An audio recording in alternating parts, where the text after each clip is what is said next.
Welcome to episode 109 of the Various and Sundry podcast.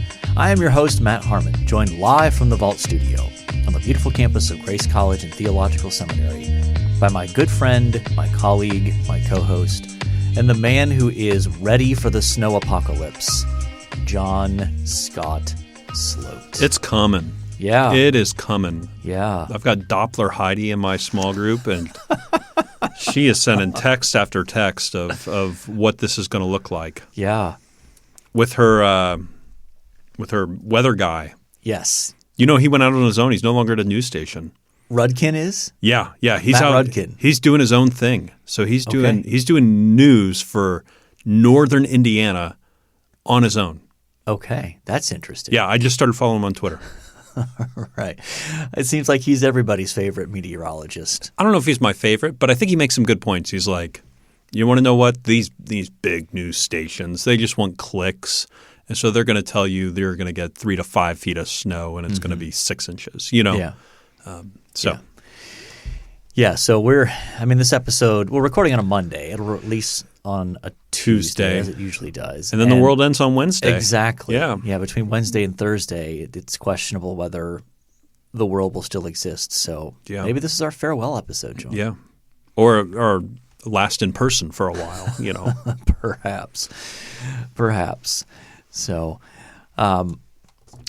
how's life since the live episode? That was our last time. It's been a while since we've actually been in our Vault Studio now. Yeah, I much prefer being here. Yeah? The whole time we were in the live episode, I was looking over your shoulder, and a staff member of Grace was making faces at me over your shoulder. So I'm like distracted the whole time. Like trying to distract you. Absolutely. Okay. Yeah. You want to call out this staff member? No, thank you. Okay. No. I'll let it be. Okay. Yeah. All right. Yeah, that was one of the interesting dynamics of like trying to maintain eye contact with you because we are having a conversation, but also trying to make eye contact with the crowd, and especially how we were positioned. So I could see the crowd like over your shoulder. Yeah. But like the crowd that's most directly facing us, it felt kind of awkward to have to rotate our entire body practically to like look at them and engage them. Yeah. But it was good. I mean, we've seen downloads on downloads. I spoke in chapel literally a week before that. Yeah. And I got decent feedback. Some people liked it, got some pushback as well, But I've never gotten more positive feedback than that live episode. Okay. From speaking in chapel. Yeah, it's been fun having people mention their thoughts on it and enjoying it. So and making everybody download it, that was also fun. Well, shameless.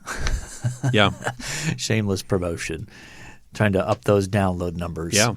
And if we get them high enough, we can maybe make money at this. I don't know. Theoretically. People do. Yeah, just not us. Not us, no. No. I still think at some point I would love for us to create some merch. We've looked at creating merch for the show. Yeah, I think that's a good summer project for us to do, Yeah, I mean, ultimately, part of the challenge with that is then we'd have to find a situation where we don't have to do anything other than just point people to a link and be like, go get your merch here. Somebody else handles everything, and then we get some sort of check every month or however often of our cut of the merch. Agreed. Because totally agree. You and I don't have time to be packing coffee mugs into boxes and sending them out. Printing T-shirts No. Or doing the taxes with that. That sounds like a nightmare. No. Though that probably assumes we make enough. like there's probably some amount of threshold where it's. I know as an individual, it's $600. If you make $600, you gotta file for taxes on a job. And if you need more tax advice, you can contact John Sloat directly, sloatjs@grace.edu. Yep, that's my email. That's the real one. Like it's difficult to find anyway. Yeah, it's on the website. Yeah, exactly. All right. So if you would like to connect with the show, you can find us on Twitter at VNSPod. You can email the show, not John personally, though he is the one who checks it, variousandsundrypodcast@gmail.com. You can find us on Facebook and on YouTube. And I will note the video of the live episode is on our YouTube page. So you can watch the live episode. Nice. Did you go put that up? I did. Nice. Yep, it's up there. So, all right, John, let's talk a little sports. It's been a big football weekend. It's been a big couple of football weekends. Yeah. Yeah, so maybe before we talk about the most recent weekend, the weekend before, which we didn't get a chance to talk about because of when we recorded the live episode, the divisional round weekend where there were 4 games. Yeah. And they think they were decided by a total, all combined, of, what was it, like 15 points? Yeah. It was a great weekend of football. Every game went down to the absolute last second, including overtime. And then this weekend with the conference championships, both games also delivered. AFC championship goes to overtime, and the NFC championship was basically a field goal game, very competitive late. So do you want to talk about the games first or the stupid overtime rules that the NFL has? Well, I think they're intertwined. All the games were really, really good. Yeah. I think goodness, I think the darlings of the playoffs this year, the Cinderella, so to speak, are the Bengals, right? I don't think there's a way around that. They haven't been in the playoffs since Boomer Esiason was quarterback there. They hadn't won a playoff game. They've been in the playoffs, like maybe a couple of times, not often, but they have been in the playoffs. They hadn't won a playoff game. Well, I do remember they were in the playoffs because Carson Palmer blew up his knee in a playoff game. Yeah. So, it's I'm not a Bengals fan. I obviously grew up in Ohio, and Joe Burrow was an Ohio State guy, has his degree from Ohio State, moved on to LSU, had great success, and he grew up in Athens, Ohio, where you went to college. Where I went to college, and then was on staff with Crew. I've heard he grew up in the Plains, which is a very, very small town outside of Athens. Have you heard stories of his self-confidence? Yeah. Like, what stories have you heard? I heard one over the weekend. Well, I don't know that I have one off the top of my head, so go with yours. I heard he was doing an interview and he was talking about the NBA and goes, "I think I can step into an NBA game and get 15 to 17 points." That's self-confidence. Yeah. Yeah, I mean, he doesn't lack for it. And it's interesting that, he stepped into a franchise that has had just no success in the last 30-plus years. Yeah. And it's always interesting to see what happens when a very confident player steps into a franchise like that. And he's managed to project that aura and get his teammates to buy into that. So I think he's elevated everyone. Yeah. Eli Apple had a good game yesterday. He did, though he did drop what would have been a pick six that could have won the game before it was. That's true. But he had a great game. He had a great game, Yeah, there was obviously, given my Ohio State affinity, there was someone who posted a tweet where they basically said, look at the last 5 defensive plays for the Bengals. 2 of them are sacks by Sam Hubbard, an Ohio State guy. Okay. One was the dropped interception by Eli Apple. One was a pass deflection by Von Bell, another Buckeye. And then Von Bell had the pick the next play on the ricochet that got the ball back for the Bengals. Did you see the play at halftime? Like the Chiefs had it on the 1 or the 2, maybe the 3? Yeah. And they went for it with 5 seconds left and threw something in the flat. And I think Eli Apple had the tackle that stopped them from scoring. But that's a remarkably dumb play. I agree. I think it's – I get that Tyreek Hill is like the fastest human being in football, but you got to throw that ball into the end zone. So it's either caught and it's a touchdown, or it's an incompletion and the clock stops. Yeah. It can't be throw it sideways and hope that your guy's going to get into the end zone. Yeah. That cost him at least 3 points. The game, I think. So and props to the Bengals defense for – They played well. The second half especially, Yeah. They played well. And so do you want to talk about the overtime rule here, or do you let's talk about it, Okay. It's such a stupid rule. Yeah. Yeah. And for those who don't know, basically the rule is if the regulation ends in a tie in the playoffs, there's a coin flip, and whichever team wins the coin flip inevitably takes the ball because if you score a touchdown, if you score a touchdown, the game is over. Mm-hmm. So if you win the coin flip and you get the ball first and you score a touchdown, the game ends without the other team ever touching the ball. Now, if you don't score or kick a field goal, then the game continues and the other team gets the ball back to try to, either match what you've done or win it. What would you rather see? Like, what's the overtime rule that would satisfy your desires? Both teams get the ball once, and then from there it's sudden death. Okay. So you wouldn't be just play 15 minutes, or? No, I don't think so. Though in the playoffs, I might be open to that. I just think you could have some unbelievably long games. Yeah. If you just set it indefinite in terms of like a quarter. Where you're like, oh, we'll just play another 15 minutes, and then if we're still tied at the end of 15 minutes, we'll take a break and then do that again. I think I like that in the playoffs, that indefinite sort of like you play 15 minutes and then you play another 15 minutes if it's tied at that point as well. But hockey is very much that way. So in overtime in hockey in the playoffs, you just play 20-minute periods until someone scores. Right. And things get crazy. Yeah. And I'd be interested to see what happens in football when you start doing that. Right. I mean, if you think about the baseball analogy, it's like the team that gets to bat in the top half of the inning. If they score, they win. Other team never gets to get to the plate. Well, that sounds dumb. Yeah. And the college football overtime rule is stupid as well. Like it's different for us. It's stupid for a different reason there. Sure. But and then even soccer overtime rules can be stupid. Yeah. Like to me, the whole okay, we've played for 120 minutes and we're still tied. Let's just do penalty kicks and see who wins that way. Mm-hmm.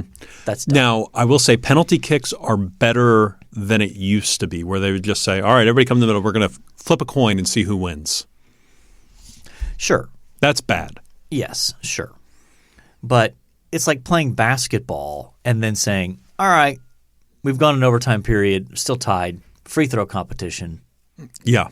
You guys line up at this end. We'll go back and forth. Come on. It's a fundamentally different game at that point. Mm-hmm. Like you've radically altered the nature of the game. Yes. So I would prefer them to do – each team is guaranteed to get the ball once. The only exception being is if the defense can score. Like if – Oh, sure. For example, if Eli Apple had made the pick in overtime and taken run it back. Mm-hmm. Like that ends the game. I agree. Yep. So anyway, Bengals make the Super Bowl. They haven't made the Super Bowl since Boomer, right? Yeah. Boomer Esiason. By the way, did you see the halftime show? Or not the halftime show, but like the halftime analysis of the Bengals-Chiefs game? No. They had them, in the playoffs they'll do they have the booth on the sideline. Yeah.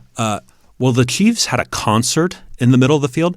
The guys in the booth at that desk thing, right? So you got Boomer, you got James Brown, probably James Brown, all those guys. Phil Simms, they couldn't hear each other, and they're trying to Bill Cowher. They're trying to have a conversation about the game, and you just see Boomer looking at the camera, almost laughing. Yeah, and he goes, I'm not sure what any of you just said, but here's what I think. Right. He kind of knows enough to know that it gets his turn to speak. Right. But but because this concert's going on, and then at first you can't even hear what they're saying, but somebody clearly turns them up, and they can't control the concert. It was hilarious. Yeah, that's funny. It was a very, very poor planning session. Yeah, that's interesting. Let's move on then. Actually, I'll say one more thing on the overtime. When the Bengals and Chiefs went into overtime, I didn't really have a dog in the fight. But I was hoping that whoever won the coin toss would win the game because I thought maybe this will be enough momentum. Yeah. That it's happened so many times, and having it happen back-to-back weeks. Yeah. Plus, it's happened with the Chiefs in the past as well. It's like you just cannot have an overtime rule where a coin flip essentially decides the game. Yeah. That's just terrible. They got to fix that. Joking submission for overtime rules. Kickers play horse. There you go. I like that idea. Have the kickers kick field goals, but they play horse. There you go. There you go. Or concussion, or whatever word you want to spell out for the NFL. I don't think the NFL wants to use the word concussion. Protocol, then, whatever the NFL would like. Yeah. Well, the other championship game was the Rams and the 49ers. Rams won 20-17. And that was a good competitive game. Mm-hmm. I was relieved that the Rams won. Why is that? Because I think it'll be a more entertaining Super Bowl, Rams versus Bengals. The 49ers are not the most entertaining team offensively. No. The Rams have a lot of weapons offensively. Yeah. So I think you could have the potential for a game that ends up like 35-31, with both teams kind of going up and down the field and scoring and that kind of thing. I think the Rams are kind of like the Lakers, where they're just getting older veterans who were superstars in other cities and bringing them in. Yeah. Although I think it's working for the Rams in a way it's not working for the Lakers. Yeah, that's true. The Rams, I think they don't have a first round pick until 2024. Like this year's draft and next year's draft, they don't have a first round pick because they basically gave those up to get guys like Jalen Ramsey, Von Miller, Matthew Stafford, like Odell Beckham. Yeah, all those guys, and I don't remember the specifics of the deals, but basically those are the big names they're bringing in to win it this year. Yeah. So we'll see if it pays off. And we'll talk more about maybe who we like to win the Super Bowl. Probably next week, right? Next week. Yeah. But are you hosting a Super Bowl party? I am. My life group's getting together. All right. Ditto here. So yeah. Well, we have a couple smokers in our meat smokers in our life group. Whoa. And so we'll me and Dakota will coordinate what's being smoked. Yeah, I remember the last time I hosted a Super Bowl party was for our life group a few years ago, and you brought smoked turds. Remember that? Yeah. Atomic buffalo turds. Yeah. They were delicious. Yeah. And we should, speaking of life group, we should give a shout out to Steve in Cincinnati. Mm-hmm. Congrats to him and his Bengals. So I was texting with him a little bit. Oh, last night. yeah. He was very fired up. So we should make quick work of this. I did want to mention college hoops. Ohio State had a tough loss this past weekend at number, I think Purdue was like 7th or something. Like they're a top 10 team. Got down 20 in the second half, rallied all the way back. Made a semi-miraculous comeback to tie it with 20 seconds left, and then Jaden Ivey from Purdue hit a fadeaway 25-footer on the move. Just an incredible shot. So that was rough. And we're coming into good college football season. College basketball season. Yes. Yeah, absolutely. So before we know it, we'll have the Selection Sunday. We'll have that bracket challenge going. Yeah, we got to set that up. Yeah. That's coming up. Down the road. Probably post Super Bowl. We'll figure that out. Yeah, I would think so. All right. So speaking of things that are coming up, we need to talk about our main topic today. John, what are we talking about? We found an article called "Can we reshape ourselves into whatever we want?" by the Karl Truman. Yeah. So yeah, we're gonna discuss a bit of this article, which is based on his major book of what is it, 2019, 2020? 2020. The Rise and Triumph of the Modern Self. That came out. Thick reading. It is. Thick reading. Yeah, it's about 400 pages. And I think he does a good job of making it as readable as you can expect, dealing with the kind of ideas and thinkers that he's dealing with. Yeah. Now, there is a streamlined version coming out this March, I believe. Okay. That's going to be condensed. And what's that one called? That one is called Strange New World: How Thinkers and Activists Redefined Identity and Sparked the Sexual Revolution. Okay. So that's coming out in March. Playing on Brave New World, I assume. There you go. I assume. I would think so. Okay, so maybe we should just kind of summarize. Like, what was your kind of big takeaway from the article? I mean, I think the obvious answer to the question is no, we cannot simply reshape ourselves into whatever we want. Sure. But what are some of the points that Truman makes to advocate for his view? Well, I think one of the points that he makes is that this is just a really powerful cultural narrative that's out there. Mm-hmm. That making yourself into whatever you want is something that's really strong. That impacts, I would say, every bit of our culture, including parts of our church culture as well. Sure. Yeah. Yeah. I mean, I think one expression of this is what I will somewhat facetiously, yeah, that's how I would say it, refer to as the gospel according to Disney. Yeah. Believe in yourself, follow your heart. Mm-hmm.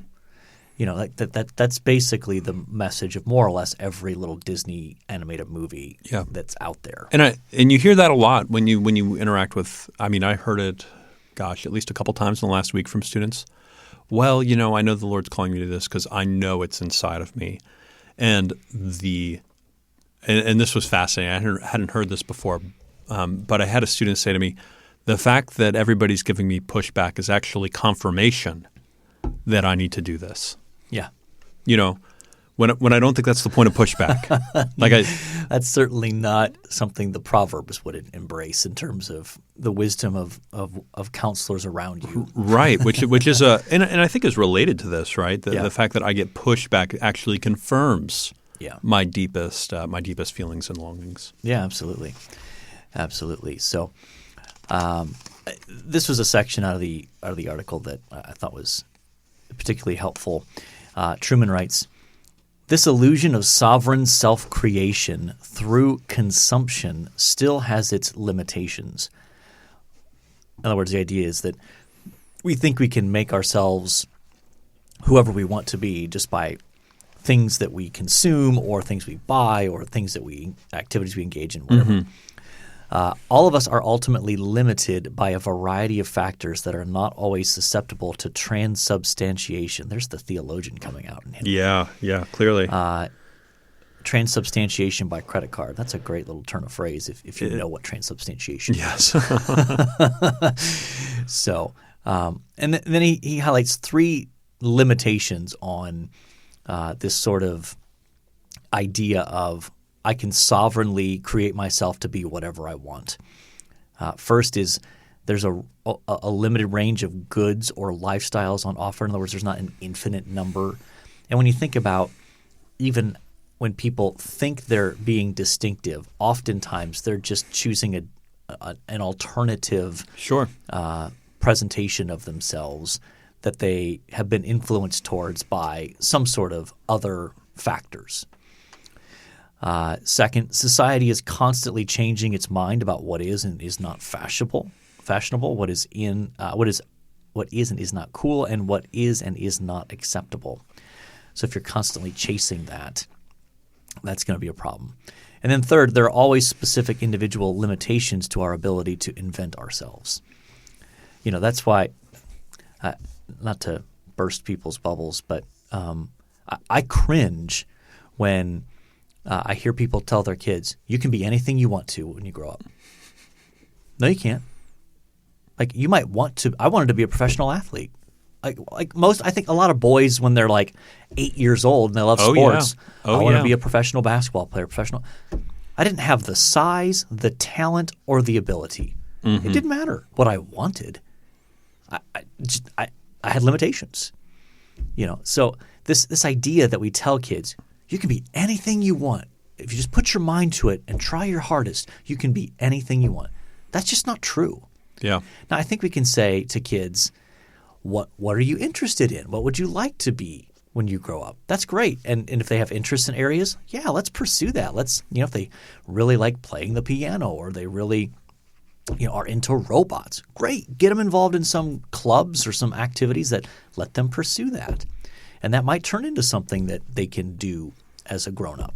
Well, or like the secondary option there is it turns into something that they learn, to really master something, I have to put in a lot of work, a lot of time, a lot of times this conversation is couched in terms of freedom, right?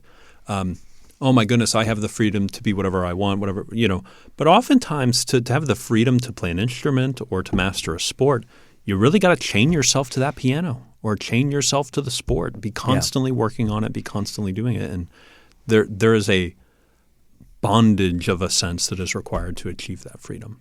Right, because we're not – and this is part I think what the article is getting at is we are finite creatures. Mm-hmm. We have a finite amount of time. We have a finite amount of ability. We have a finite amount of resources. And so whenever you make a choice to pursue one thing, you're inevitably choosing not to pursue or devote time to other things. That's just the way that the universe is wired. So that, if someone says, I am all in on becoming a master pianist, mm-hmm. I want to play at the highest levels.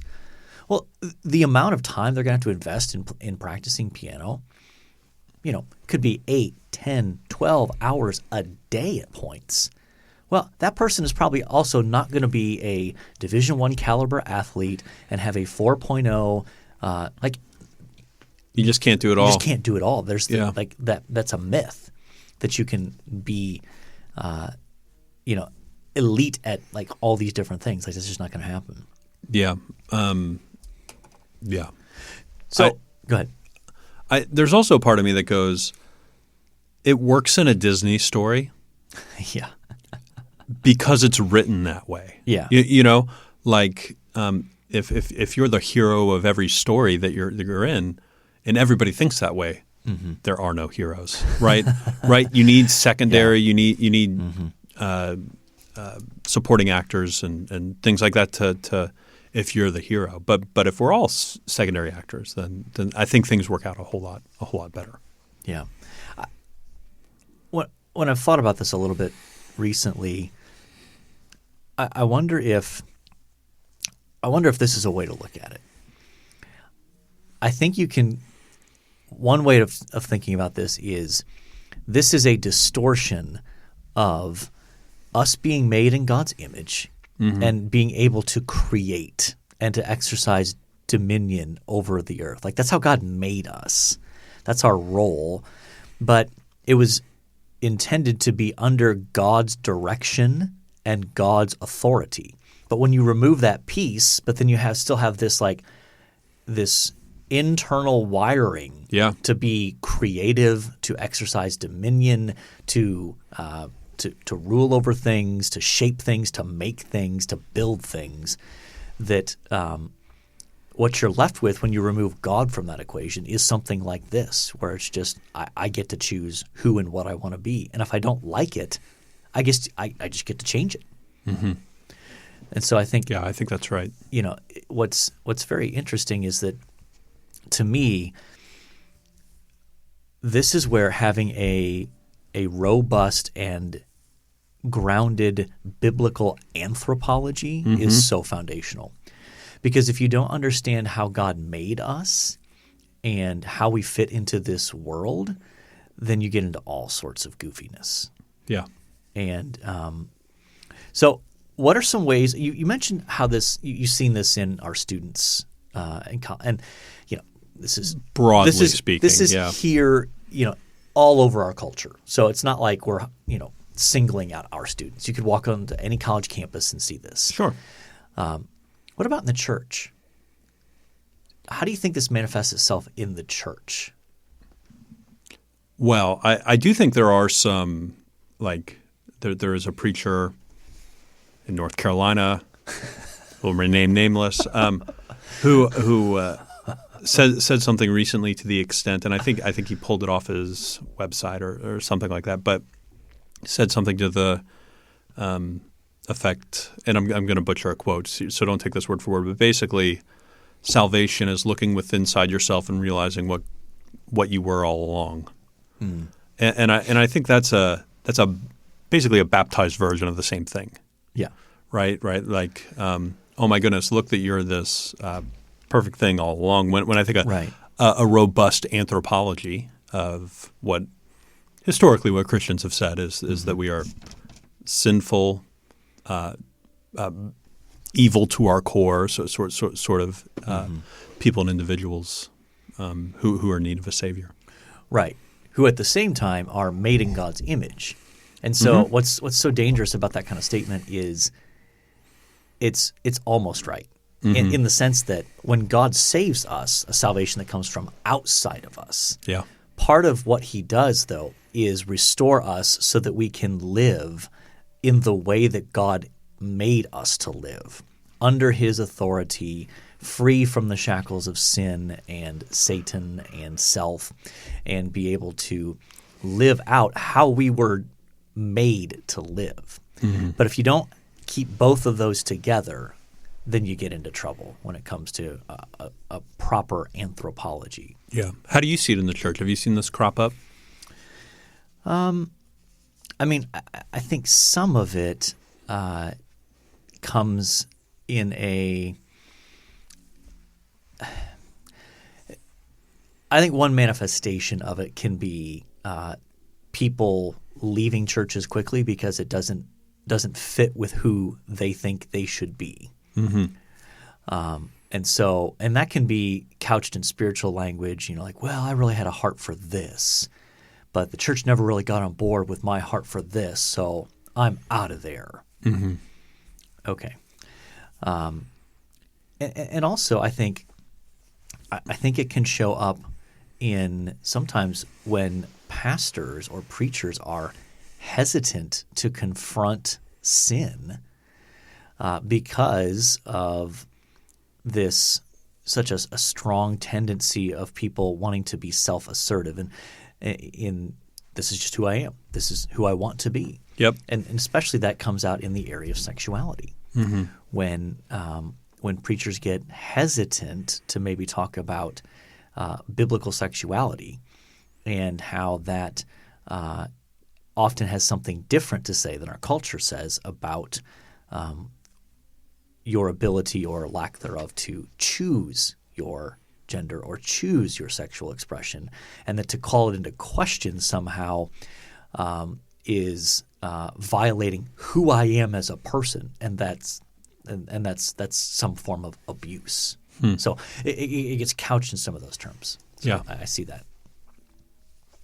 But well, there's a lot. Yeah, we could do a part 2 on this. Really, we really could. So what's the answer then? Like, I mean, obviously we're not going to solve that problem in the next few minutes, but I mean, part of our role here at the school we teach at is to help prepare people going into ministry. And so what are some things that we do or can do, and even just thinking about trying to encourage people in ministry, things that they can do to help counteract this expressive individualism, as Truman and others call it? Yeah. Well, I mean, the first thing that comes to mind is kind of like what we already talked about, developing a robust anthropology of both being made in the image of God and being horribly sinful.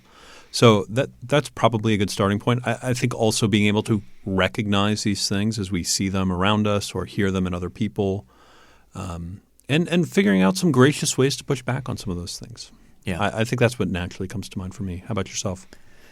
Yeah, I agree. I think another key piece of that is being intentional about being involved in biblical community within the local church in particular, because oftentimes we may not see how that expressive individualism, that self-assertion is coming out until someone else looks at it and goes, that's not right. That's out of step. Like, do you hear yourself when you say this? Like when you say you're going after this, or you're offended that someone had the audacity to challenge you about that? Like, do you not hear what you're doing there?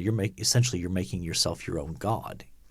And so I think involvement in biblical community with people that know you is a pretty important aspect of that.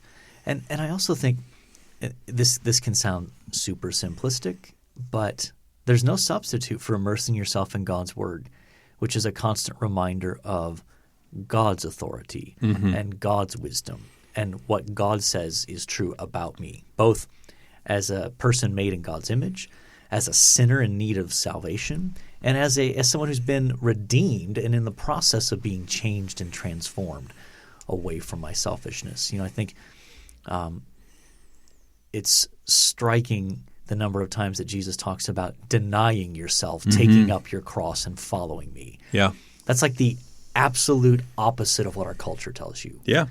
Our culture tells you find yourself internally. Look deep inside of you, figure out who you are, and then let nothing stop you from expressing it.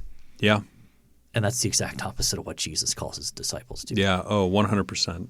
100% agree. So we will post the links to that article as well as the 2 books we mentioned from Carl Trueman. He does have a lecture series that's on YouTube that walks through a lot of the content of the book in more bite-sized and more digestible chunks that we could also I could try to find the link for that and have you put that in the show notes. Okay. That's your gig there. That's my contribution. It is. Yeah. It is. So, all right, we ready to move on? Yeah. Okay. Today in sports history. Yes, there you go. Okay. Well, let's start here. 1971 on February 1st. Happy February, by the way. Yeah. February, right? Now you got me thinking of that Seinfeld. 1971, UCLA starts – I was thinking starts individuals. UCLA starts 88 basketball game winning streak. Yeah. They won 88 games in a row. 88 in a row. Wow. 1983, Super Bowl – let me do my Roman numerals here – 17. Yeah. At the Rose Bowl in California, Redskins beat the Washington football team beat the Miami Dolphins. Yeah, John Riggins had a big game. He was the beast for that, I think. Next one. 94, Super Bowl 28 at the Georgia Dome in Atlanta. Cowboys beat the Bills. Emmitt Smith. Yeah, that was in that stretch where the Bills went to, 4 straight Super Bowls and lost 4 straight Super Bowls. Lost them all, yeah. 02, Utah's Karl Malone becomes the second player in NBA history to register 34,000 career points by scoring 18 in a 90-78 win over Chicago at the Delta Center. Trails Kareem. Yeah. And now I think LeBron is climbing up that I think you're right. all-time scoring list here. 2018, James Harden puts up the highest scoring triple-double in NBA history, 60 points, 10 rebounds, 11 assists. 60. That's a lot of points. Yeah. It doesn't surprise me that it was him. No. My question is, did it take him 75 shots to get there, or at least he tends to be a high-volume scorer? Yes. Okay. Any choices here? I'm fine with skipping the Super Bowls. I think I can eliminate those. Okay. And I'm no James Harden fan. I'm kind of leaning Karl Malone. Let's do it. The mailman. Yeah. Yes, indeed. Karl Malone. Those Jazz teams were really good. They just ran into the Bulls. The Bulls. Yeah. Well, and then he ended his career with the Lakers, right? Yes. It was him, Gary Payton. Guys Kobe and Shaq. Yeah, but those two were like so far. Gary Payton and Karl Malone were so far past their primes. Like they were at best like second team guys. I remember tuning into the finals that year because they played the Pistons. Do you remember this? Yeah, the Pistons beat them. And the Pistons beat them. And I remember before the series, maybe it was Stephen A. Smith got on and said, if the Pistons win, Detroit will burn. Okay. Yeah, well. And Detroit's still there. I find that my life is much happier completely ignoring everything that Stephen A. Smith says. Okay, you have a choice. You have to listen to at all times listen to Stephen A. Smith, or at all times you have to listen to Skip Bayless. Which one are you choosing? That's an impossible choice. That's an utterly impossible choice. I'd rather listen to Stephen A. Smith than Skip Bayless. Would you really? I think I would. I think if I had to pick one, I might go Skip. But oh gosh, both would be intolerably awful. Yes, I agree. Intolerably awful. So, all right, one thing you liked. Okay, I'm going to go Grace College swept Bethel University this week in basketball. Yeah. So very, very pleased that we beat them despite the refs, being on Bethel's payroll. Yeah, there were 56 fouls called in that game. Yeah. It started to feel like, do they think they're getting paid by the foul here? Like, is there? Well, that one little guy that seems to ref every one of our games that I attend always blows the whistle against us. Yeah. It just always seems that way. Yeah, it was a fun atmosphere though. Good crowd. A good game. Always good to beat the team up north. So my one thing I liked is our family has started doing Wordle. Oh, have you started Wordle? Have you done it? I have, yeah. Okay. Have you done today's? I have not done today's. Okay. No. All right. And so I don't post on social media about it. That's just not how I roll. Yeah. Some people do. That's just not how I roll. Is it on Facebook as well? Can you post on Facebook with it? I think so. Yeah. Okay. I see it on Twitter. Right. Yeah.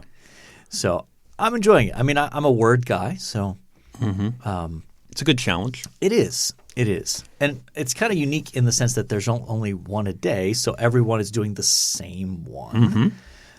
So, anything that can bring us together in this fractured world, John. It's out of the UK, isn't it? I don't know. It could be. Okay. I thought it was. Maybe it's not. I don't know. And I'm as we wrap up here, I'm going to do – this is sort of beyond one thing I like. Since this episode releases today on February 1st, that is my wife's birthday. Oh, so happy birthday, Kate. Happy birthday to the lovely Kate, who just yesterday remarked again how she feels like she should at some point get to be on the podcast. She revived her idea of her and Andrea getting to be on the podcast. And I said, Andrea is not going to go for that. I think Andrea might be more open to it than you think. Really? Yeah. Yeah. She mentioned it in the last week or two. Yeah. Really? Because she saw the live episode? Yeah. Yeah. Does she want to do a rebuttal? Or or in terms of like – I don't know. I don't know what we do. She would want prepared questions ahead of time to be able to answer and think through. Yeah. Yeah. I mean, she's a very thoughtful person. But she's also not someone – correct me if I'm wrong, but she's also not someone who's likes to be kind of put on the spot. That's right. She likes to be able to think through things. Yeah. Yeah. So I think she'd be great at that. Well, we'll see. We'll see. Yeah, maybe we've cracked the door there. I mean, it is my wife's birthday, so. Yeah. I will say we have to record in a different room. This room is too cold for my wife. Oh, yes. Yes. Yeah. I mean, maybe we just need to snag the equipment and go sit in front of your fireplace. That sounds lovely. Or our fireplace. Yeah. I mean, both of our wives are big fans of the fireplace. So, all right. We have talked reflections on the live episode. We've talked stupid overtime rules. We have talked reshaping ourselves. We've talked about the mailman Karl Malone. We've talked Grace basketball, and we've talked about Wordle, as well as wished my lovely wife a happy birthday. I think by definition we've covered our various and sundry topics. Are you ready to call mission accomplished? Yeah, I think so. Okay. We also had the worst would you rather ever. Yes. Yeah. Yes, we did. Yeah. Yes, we did. So I think at this point, all that's left to say is until next time, the Lord bless y'all real good. Later.